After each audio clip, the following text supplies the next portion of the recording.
आप देख रहे हैं आज की खबर और मैं हूं नीरज मिश्रा।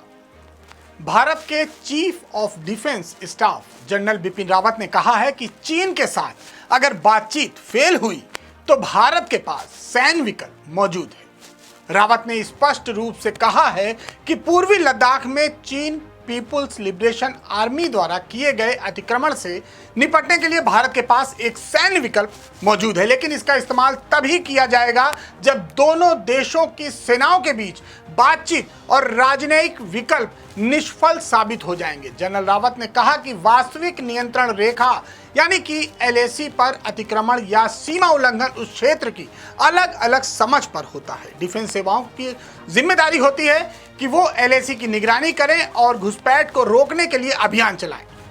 किसी भी ऐसी गतिविधि को शांतिपूर्वक हल करने और घुसपैठ को रोकने के लिए सरकार के संपूर्ण दृष्टिकोण को अपनाया जाता है, लेकिन सीमा पर यथास्थिति बहाल करने में सफलता नहीं मिलती तो फौज सैन्य कार्रवाई के लिए हमेशा तैयार रहती है। उन्होंने कहा कि रक्षा मंत्री राजनाथ सिंह, राष्ट्रीय सुरक्षा सलाहकार अजीत डोभाल और राष्ट्रीय सुरक्षा के लिए जिम्मेदार सभी लोग इस उद्देश्य के लिए सभी विकल्पों की समीक्षा कर रहे हैं और चीन की सेना लद्दाख में यथास्थिति बहाल करे। साल 2017 में चीनी सेना के खिलाफ डोकलाम में 73 दिन के सैन्य गतिरोध के दौरान भारत के सेना प्रमुख रहे जनरल बिपिन रावत ने इस धारणा को भी खारिज किया कि प्रमुख खुफिया एजेंसियों के बीच समन्वय की कमी है। उन्होंने कहा कि भारत के हिंद महासागर क्षेत्र के साथ साथ उत्तरी और पश्चिमी सीमाओं पर एक विशाल फ्रंट लाइन है जिसकी सभी को लगातार निगरानी की आवश्यकता है। उनके अनुसार सूचनाओं के संग्रहण और संयोजन के लिए जिम्मेदार सभी एजेंसियों के बीच नियमित रूप से बातचीत होती है।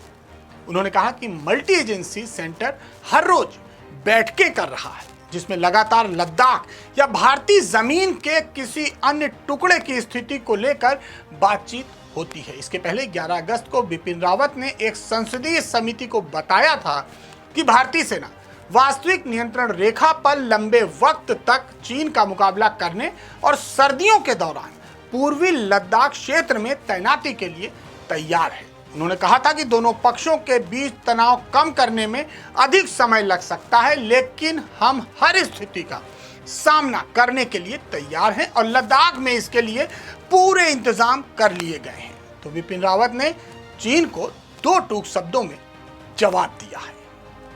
ज्यादा जानकारी के लिए बने रहिए हमारे साथ। हमारे चैनल को लाइक करिए, सब्सक्राइब करिए और देखते रहिए आज की खबर।